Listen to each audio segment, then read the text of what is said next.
las mutaciones son completamente aleatorias, no tienen un efecto predeterminado, es decir, no generan un cambio o no son diferentes unas de otras en su efecto sobre las poblaciones. Y este es simplemente un ejemplo. Este es un árbol filogenético donde básicamente tenemos, este es un árbol filogenético de distintas cepas de una bacteria que se llama Pichirrichia salmonis, que es uno de los patógenos más importantes de la salmonicultura en Chile. Y ustedes ven que efectivamente es una misma población, pero hay variantes que de alguna forma han permanecido en mayor medida en algunas cepas y no en otras. Y lo que sucede en este caso es que se sabe que existen básicamente dos genogrupos, un genogrupo que se denomina EM90 y otro genogrupo que es el original, que es el LF89. ¿Ya? Lo que ustedes ven acá,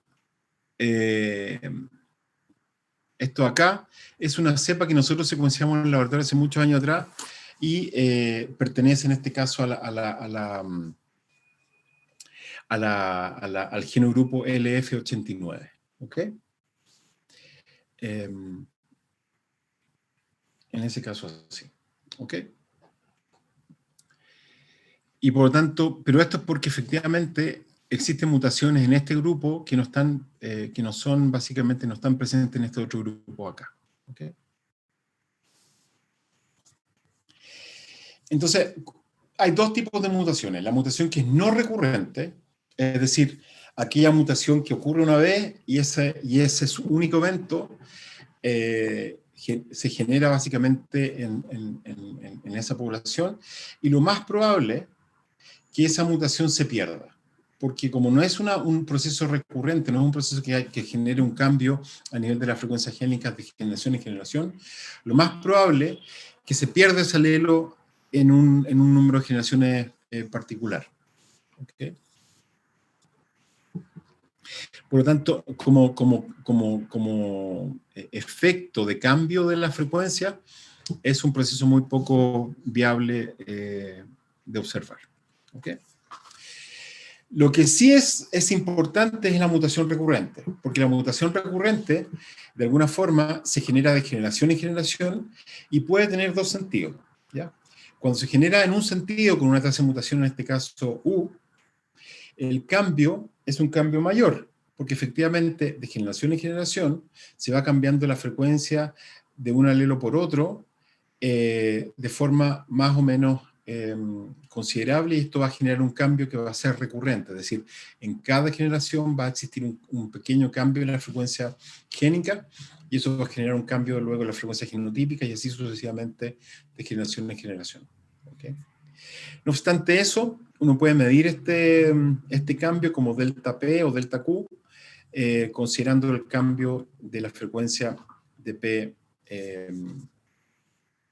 y Q en este sentido, y delta P en este caso es menos U por P0. ¿Ya? Simplemente siguiendo la álgebra. ¿Okay? Pero más importante que eso es la mutación que ocurre en ambos sentidos, porque si bien es cierto, hay cambios si tenemos un loci bialélico, pueden haber cambios de una generación a la siguiente para un sentido, sí, pero también puede haber cambio de un alelo por otro. ¿Ya? Y en este sentido, el delta Q es cuando se iguala la frecuencia de ambos alelos, y en esta forma delta Q simplemente va a ser básicamente la tasa de mutación en este caso, la tasa de mutación de A1 a A2 por P0, porque se pierden, o se aumentan, perdón, alelos P0, y se pierden alelos Q0, alelos 2, a una tasa de B. Y por tanto, el delta Q va a ser igual, va a tener esta forma. ¿Okay? Si ustedes ven en este sistema, puede existir un equilibrio mutacional, es decir, y ese equilibrio ocurre cuando la tasa de mutación o el delta Q es 0. ¿Okay? ¿Y cuándo ocurre eso? cuando delta Q es 0, aunque haya mutación, ocurre cuando la tasa de mutación de A1 a 2 por P0 es igual a la tasa de la tasa de mutación de A2 a 1 multiplicado por la frecuencia de Q inicial. ¿Okay? Lo importante de esto es que uno puede calcular a partir de las tasas de mutación la frecuencia de Q en equilibrio mutacional. ¿Ok? Y en este caso la frecuencia de Q simplemente va a ser igual, luego del álgebra, va a ser igual a U partido por U más B. Por lo tanto, en cualquier población, si uno conoce las tasas de mutación de U y B, uno puede calcular la tasa de mutación en equilibrio mutacional. Perdón, la frecuencia de Q en equilibrio mutacional. ¿Ok? Es fácil. Y este es simplemente un ejemplo donde si conocemos la frecuencia de ambas tasas de mutación, uno puede calcular que básicamente la tasa de mutación, la frecuencia de Q en equilibrio mutacional va a ser igual en este caso a .9, y eso es sumamente obvio, porque efectivamente la tasa de mutación digamos, es mucho mayor en un sentido que en otro. ¿Okay? Y uno puede calcular después las frecuencias a nivel, asumiendo cruzamiento aleatorio, uno puede calcular directamente la frecuencia de PHQ en esta población producto de este cambio a nivel mutacional. ¿Ok? Súper fácil. Esos son los cambios que de alguna forma son sistemáticos, pero, bueno, en la migración uno puede manejar la migración. La mutación uno no la puede manejar, porque depende de la tasa de mutación. Sin embargo, hay otros procesos que son sumamente importantes que generan efectivamente un cambio a nivel de las poblaciones que están sometidas a este proceso, que es el proceso de selección. ¿Ok? Y en general, la selección, especialmente la natural, bueno, y la artificial también, depende de... ¿se acuerdan el cuadro que les mostré en una de las primeras clases? ¿Me están escuchando, no? Sí, profe. Ya. Si es que no me escuchan, por favor dígame, porque la verdad que no, ya como no tengo video, no sé si qué pasa, ¿ya? Y si tienen preguntas, por favor, también háganmelas, ¿ya? Pero lo importante del proceso de selección es que efectivamente depende de la fertilidad básicamente de cuál es la cantidad de descendientes que cierto tipo de animal deja en las siguientes generaciones. ¿Okay? En el caso particular de los ¿cómo se llama? De los animales, esto está definido en relación a el auto reproductivo que tiene un cierto tipo de animal. ¿Okay? Yo en la clase anterior les dije que, bueno, la anterior ya no me acuerdo bien, en una de las clases anteriores les dije que para que se mantuviesen las frecuencias génicas y genotípicas, todos los padres tenían que tener igual probabilidad de dejar descendientes. Y si había algunos que dejaban menos o más, no era dependiente del locus. ¿Okay? Acá estamos hablando del proceso completamente al revés. La selección ocurre porque cierto tipo de animal que tiene ciertos alelos deja mayor descendencia que otro. ¿Ok?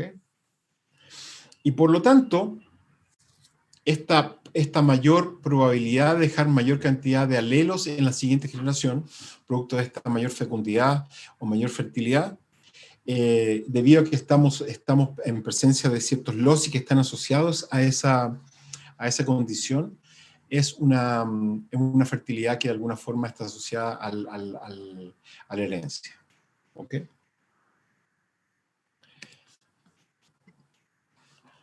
Entonces, básicamente, en la selección natural en particular, tenemos la variabilidad genética, que es el pilar de cualquier proceso de cambio, obviamente.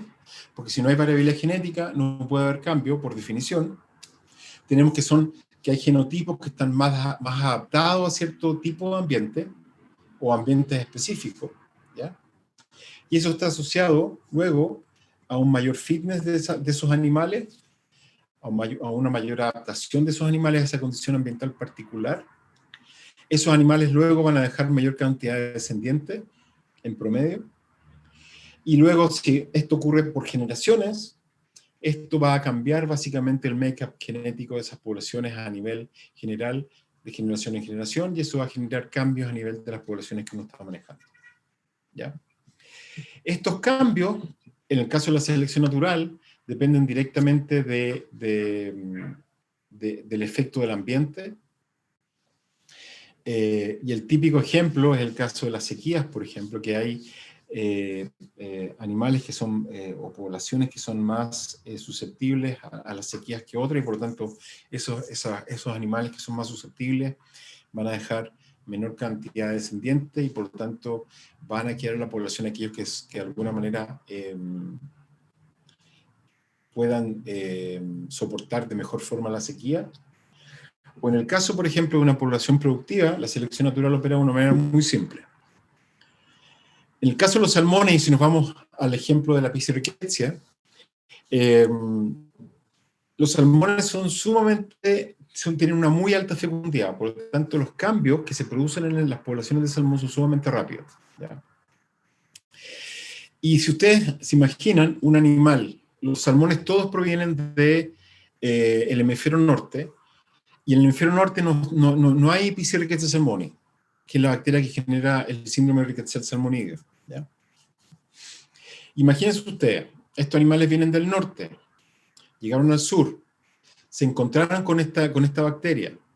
Esa bacteria produjo una patología, y esa patología generó pérdidas y mortalidades de los animales, pero no de todos, porque se sabe que la Piscirrickettsia o la susceptibilidad a la Piscirrickettsia tienen un componente, y por lo tanto las poblaciones de salmón del norte básicamente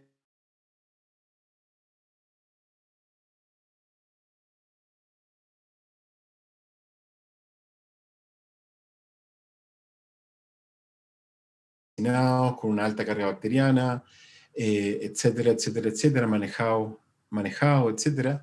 Y eso ha generado que las poblaciones, por ejemplo, ahora de salmón cojo, sean más o menos susceptibles a contraer Piscirrickettsia o a generar el síndrome rickettsial salmonideo. ¿Okay? Y eso es producto de que esos animales, al estar en una condición ambiental desfavorable porque existía esta bacteria, básicamente han evolucionado producto de esta condición ambiental, y eso ha generado que las poblaciones sean más resistentes a este patógeno. ¿Okay? Nosotros estamos estudiando, bueno, yo estoy estudiando básicamente el efecto que ha tenido a nivel del genoma completo del salmón cojo este proceso de domesticación rápida, producto del acostumbramiento de estos animales a las condiciones productivas o a la agricultura en el sur del país. Y producto de, básicamente, este cambio o esta patología o esta bacteria que genera esta patología bacteriana, ¿ya? La Piscirrickettsia, por ejemplo, es una bacteria intracelular. Y nosotros ya hemos podido comprobar que en el caso del salmón del Atlántico y en el caso del salmón cojo, existen cambios estructurales a nivel de genes que están asociados al citoesqueleto de los peces, de las células de los peces, digamos. Y por lo tanto, esos son candidatos obvios para poder determinar de qué forma se ha generado este proceso de domesticación a nivel nacional. ¿Okay? ¿Tienen preguntas? Profe. Profe. ¿Me escuchan? Sí, profe, yo le quería hacer una pregunta. ¿Ya?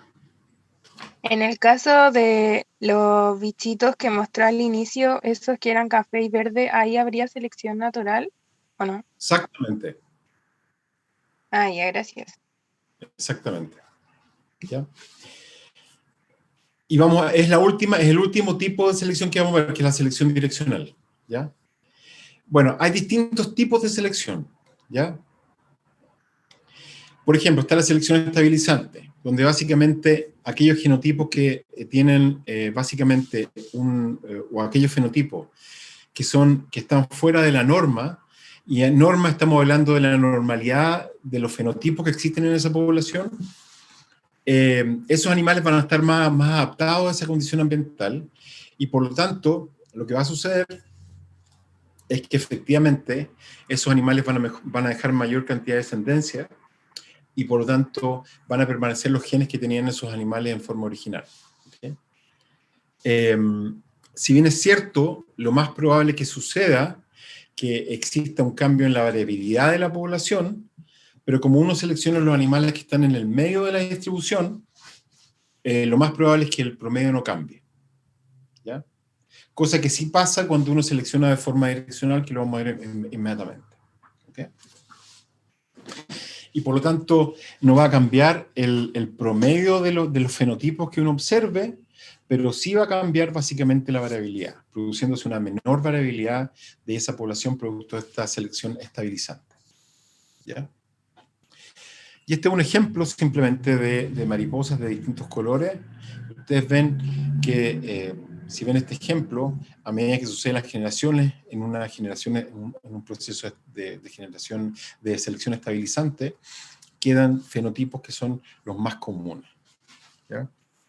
El problema de la selección estabilizante y la población disruptiva que vamos a ver sobre todo de la selección estabilizante, es que es muy difícil probarla en relación a los genes que están asociados a este proceso de selección.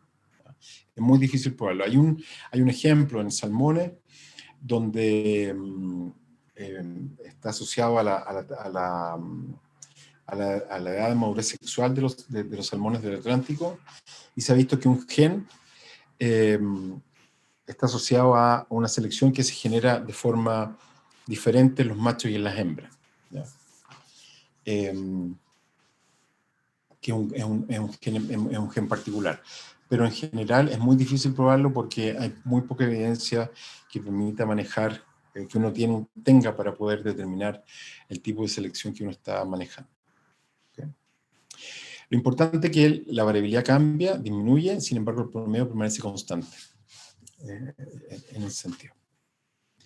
Por eso que uno por ejemplo, si uno quisiese medir el fenotipo para un carácter en particular, sería muy difícil medirlo porque efectivamente no vamos a poder definir si esa población, solamente midiendo el fenotipo, hay selección o no, porque en el caso de la selección estabilizante, porque el promedio va a cambiar muy poco, y por lo tanto va a ser un problema. En el caso de la selección disruptiva es el típico ejemplo de los pinzones de Darwin, donde básicamente se seleccionan los extremos de la curva, producto de que los extremos son son los cuales se generan la ventaja adaptativa. ¿Ya? En el caso de los pinzones de Darwin, estamos hablando del tamaño del pico y la forma que tiene el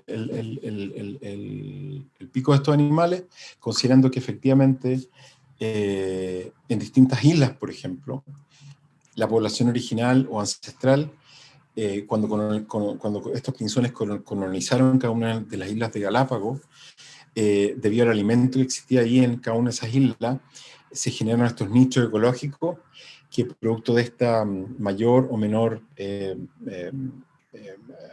alimento o tipo de alimento, estos animales comenzaron a cambiar para poder alimentarse de estos distintos tipos de semillas.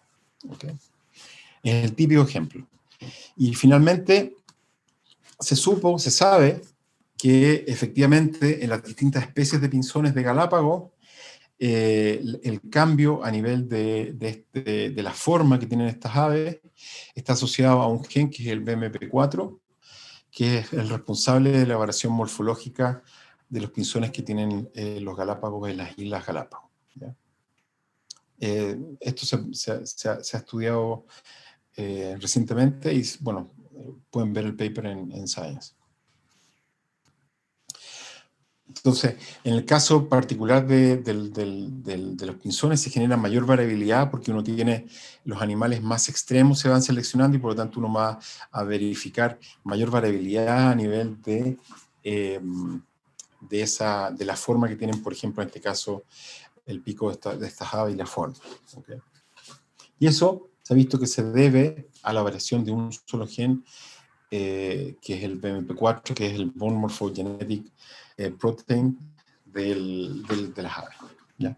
Este gen es súper ubicuo, está asociado a procesos de desarrollo, por lo tanto, un gen es un candidato obvio para medir básicamente la selección, en este caso, disruptiva. ¿Ya?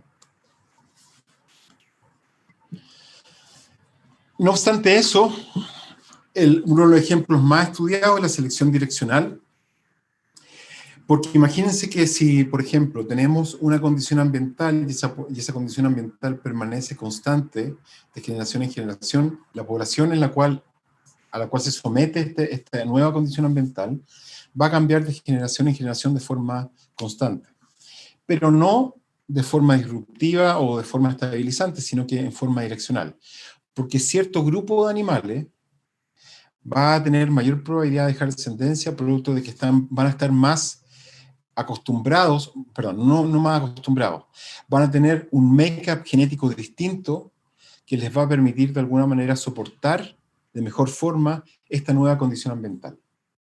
¿Ok?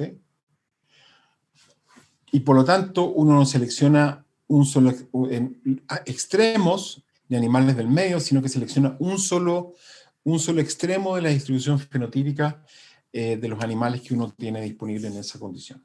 ¿Okay? Y obviamente es uno de los procesos más estudiados y es lo que es el proceso que explica básicamente el proceso de domesticación de todos los animales. ¿Okay? Producto de esta interacción constante del animal con el hombre, donde el hombre genera una nueva condición ambiental y los animales se van acostumbrando paulatinamente a esta nueva condición ambiental, producto de que tienen genes que les permiten estar de mejor medida ser manejados en la condición que el hombre ha creado para su manejo productivo. ¿Okay? Nosotros hace un par de años atrás hicimos un experimento con un profesor de la Universidad de los Lagos en un crustáceo que se llama Artemia. Esto simplemente para que vean un ejemplo.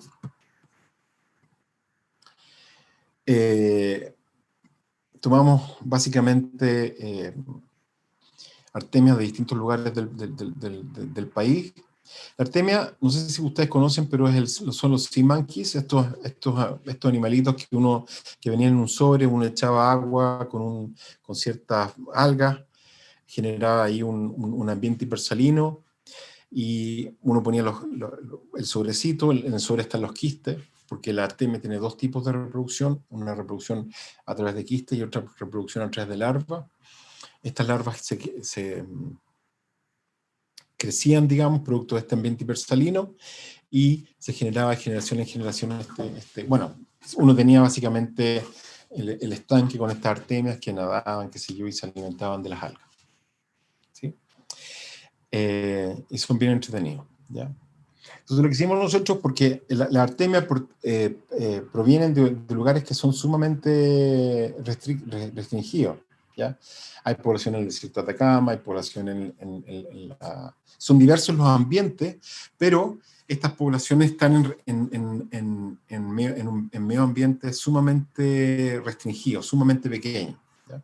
Y las poblaciones, lo que uno espera en esa condición, es que esas poblaciones tengan muy poca variabilidad genética. ¿Ya? Bueno, acá están las larvas, y aquí están se llaman naupli, y aquí están los quistes, que son los que están acá, que es lo que uno puede comprar cuando tiene los sea monkeys. ¿Okay? Entonces, ¿qué quisimos nosotros probar? ¿Cuál era el efecto que tienen básicamente el efecto de la condición nueva, que es el ambiente de laboratorio, sobre el fitness de estas poblaciones a nivel general, de forma tal de entender un poco si existe suficiente variabilidad genética para que esta población se acostumbre en la condición de cautiverio que es el laboratorio. ¿Ya? Entonces, ¿qué hicimos? Tomamos poblaciones de Artemia franciscana del norte del país, perdón, de Pichilemu, al sur, perdón, que son poblaciones que se han manejado, y de hecho uno puede ir a comprar quistes de Artemia a Cahuil, vamos a estar las salinas de Cahuil, y las mantuvimos en cautiverio, les dimos alimentos, se alimentan de algas, hasta que esperamos su dimorfismo sexual. Las artemias son monógamas, por lo tanto uno tiene que poner un macho con una hembra en un vial, y ese vial esperar que esos animales dejen descendencia y pueden generar quistes o larvas. Y medimos la cantidad de quistes y larvas que había o que producían esos animales en cada uno de estos cruzamientos. Y medimos la producción de larvas y la producción de quistes en un periodo sin selección directa, y en un periodo donde hicimos un programa de selección para mejorar la tasa de larvas o la producción de larvas de esta población. Y nos dimos cuenta de lo siguiente. La condición de laboratorio, debido a que no es una condición óptima para el crecimiento de esta artemia, generó un cambio muy marcado negativo sobre la producción de larvas y quistes. ¿Ya? La gran diferencia que tienen los quistes y las larvas es que efectivamente la producción de quistes no cambió básicamente de generación en generación, se mantuvo constante desde un punto de vista genético, pero la producción de larvas sí cambió, y cambió en forma significativa. ¿Ya? Es lo que está acá en esta línea negra, con la línea roja en el gráfico de mano derecha. Ustedes ven que efectivamente la línea negra va aumentando, y es porque las larvas, desde un punto de vista genético, aumentaron de generación en generación. Sin embargo, los quistes, ustedes ven, hubo un aumento, después un descenso, se mantuvieron relativamente constantes. ¿Ya? Y lo importante de esto es lo siguiente. Nosotros medimos la variabilidad genética que existe para quistes, 0. Por lo tanto, se comprueba que efectivamente es muy poco probable que estas poblaciones puedan ser o tengan variabilidad genética para los quistes, producto de que la condición de quistes es una condición muy seleccionada por la selección natural. ¿Ya? Las poblaciones que no pueden dejar quistes no pueden permanecer viables en los salares, porque efectivamente la condición de quiste es lo que permite que cuando estos salares se secan, estas poblaciones puedan permanecer en las siguientes generaciones.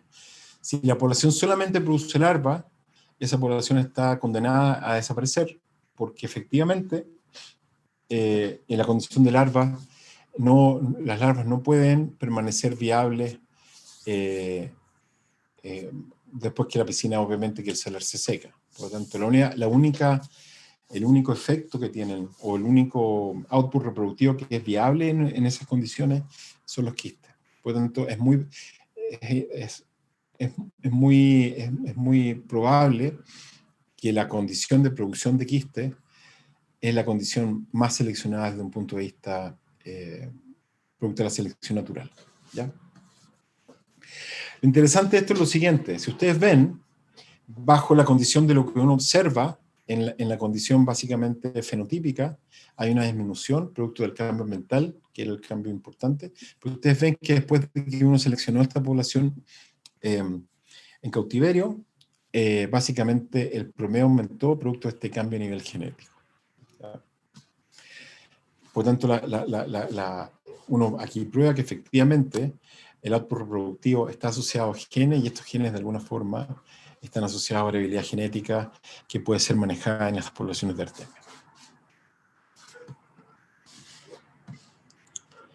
Entonces vamos a ver cómo uno puede medir de forma teórica la selección direccional, considerando distintos distintas formas, distintos procesos que están asociados al fitness de esos animales.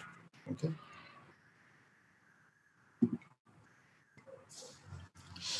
Ok, lo que primero vamos a definir en este caso es el fitness y el coeficiente de selección que tienen los distintos genotipos. ¿Okay? En la primera columna, a mano izquierda, tenemos los genotipos.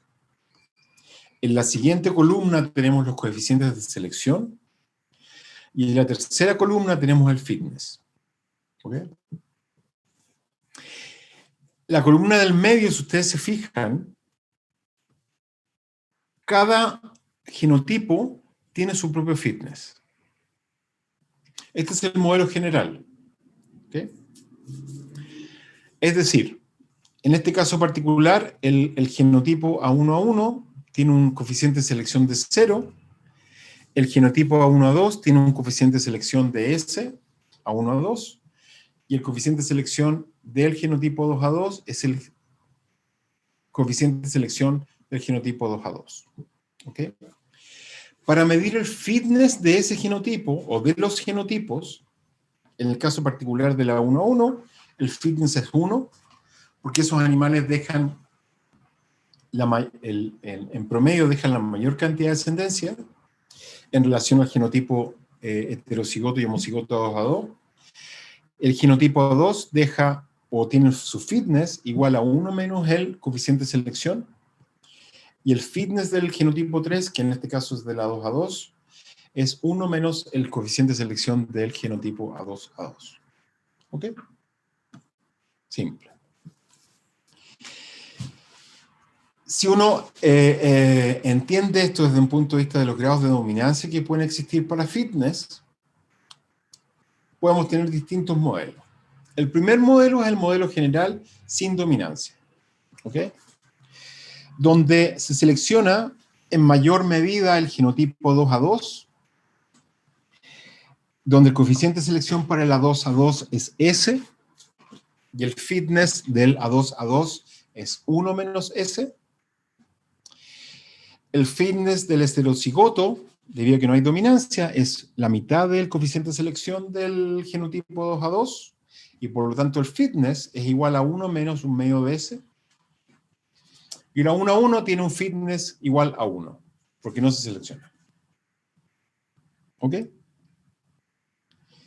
Cuando existe dominancia parcial, es decir, el genotipo del heterocigoto no está en el medio del fitness de ambos extremos, simplemente depende del valor de H, que es el grado de dominancia parcial que tiene el coeficiente de selección para el heterocigoto, y puede ser H negativo o positivo. ¿Okay? Cuando hay dominancia completa, quiere decir que el fitness o el genotipo o los genotipos no seleccionados son el A1A2 y el A1A1, y solamente el genotipo que se selecciona es el genotipo 2A2.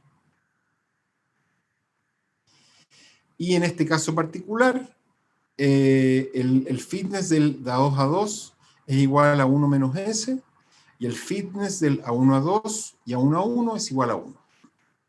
¿Ok? Cuando existe sobredominancia, el genotipo A1A2 es el que tiene el mayor fitness, por lo tanto se lo dejamos como 1, y expresamos el fitness de los dos homocigotos utilizando dos distintos coeficientes de selección. ¿Ok? Por lo tanto, esos son los 4 modelos de dominancia para fitness que nosotros vamos a estudiar dentro de para determinar el cambio de frecuencia de una generación a la siguiente.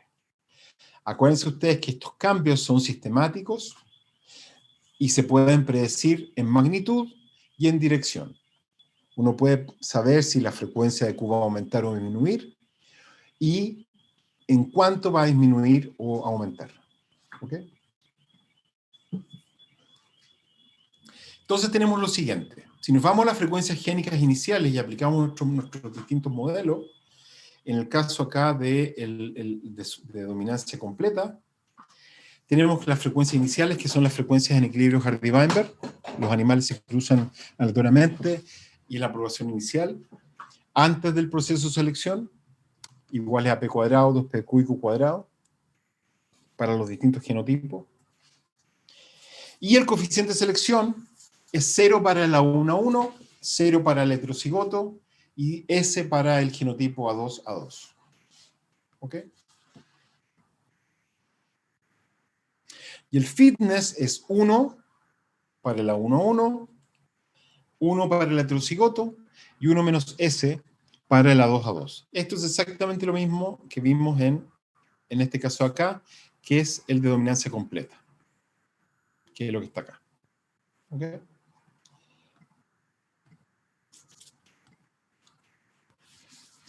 Como los individuos A2A2 van a dejar menor cantidad de descendencia producto de que se van a seleccionar, la contribución de los gametos de los individuos va a ser diferente a la contribución gamética de la población en equilibrio Hardy-Weinberg.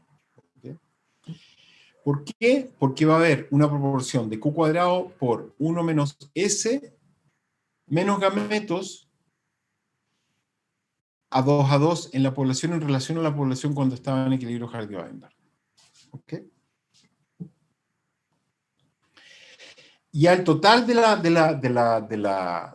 las frecuencias génicas no va a ser 1, sino que debido a que hay un delta de cambio, donde los homocigotos A2A2 dejan menor descendencia, el nuevo total va a ser igual a 1 menos SQ cuadrado. ¿Ok?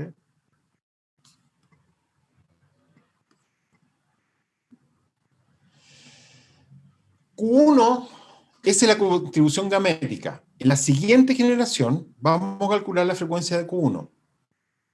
Y la frecuencia de Q1 la vamos a calcular directamente como lo hacíamos siempre en cualquier población. Como P mayúscula, que es la frecuencia de... Perdón, esto es Q mayúscula. Lo voy a cambiar el tiro.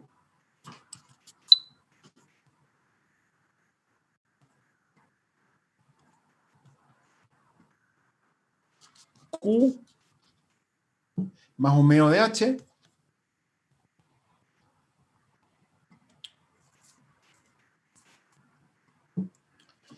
Q más omeo de H, lo que es igual a Q cuadrado por 1 menos S, ¿ya? Más P por Q. Pero fíjense ustedes que en vez de dividirlo por 1, que era como uno lo tendría que haber hecho de la condición normal, en equilibrio Hardy-Weinberg, lo dividimos esto por 1 menos SQ, porque la frecuencia de Q es igual a Q cuadrado por 1 menos S partido por 1 menos SQ cuadrado, más P, la mitad de H sería igual a PQ partido por 1 menos SQ cuadrado, porque ese es el gran número total. Y por lo tanto, si uno reordena esta fórmula, la frecuencia de Q, cuando la frecuencia de Q1 va a ser igual a Q menos SQ cuadrado partido por 1 menos SQ cuadrado, haciendo la fórmula, reordenando la fórmula. ¿Okay? Por lo tanto, el delta Q, perdón, que era igual a Q1 menos Q0, es igual a menos SQ cuadrado por 1 menos Q partido por 1 menos SQ cuadrado. Lo que implica que va a haber una disminución del valor de Q producto de que este genotipo efectivamente se selecciona en contra. ¿Ok? Por lo tanto, para calcular la nueva o el delta Q, solamente necesitamos saber el coeficiente de selección y la frecuencia de Q inicial cuando la población está en equilibrio Hardy-Weinberg. ¿Ok? ¿Estamos claros?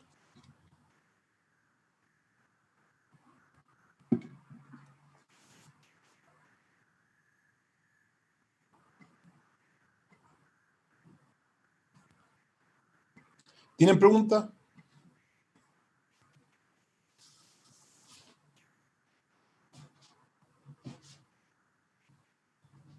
Sí. La próxima clase vamos a tener un slot de tiempo para resolver estos ejemplos.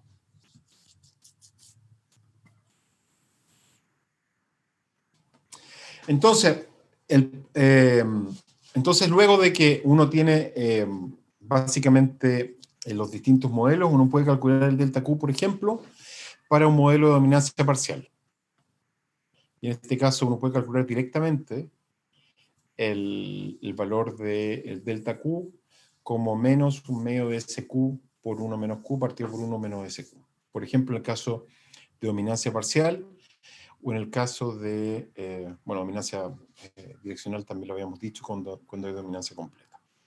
¿Okay? Es importante mencionar que la efectividad de la selección depende de la frecuencia génica inicial. ¿Okay? Porque mientras más, y la efectividad se mide como delta Q, ¿okay?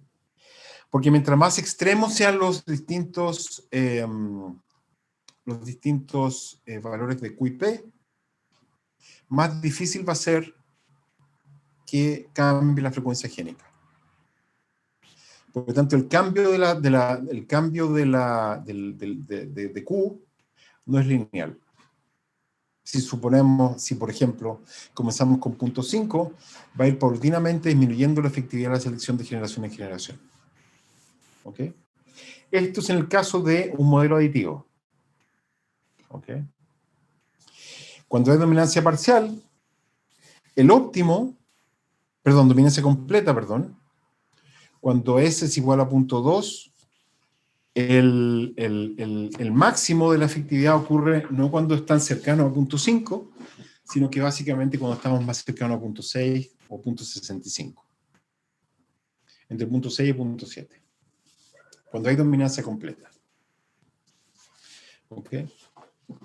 Por lo tanto, depende la efectividad de la selección de la frecuencia génica de la población que se está seleccionando.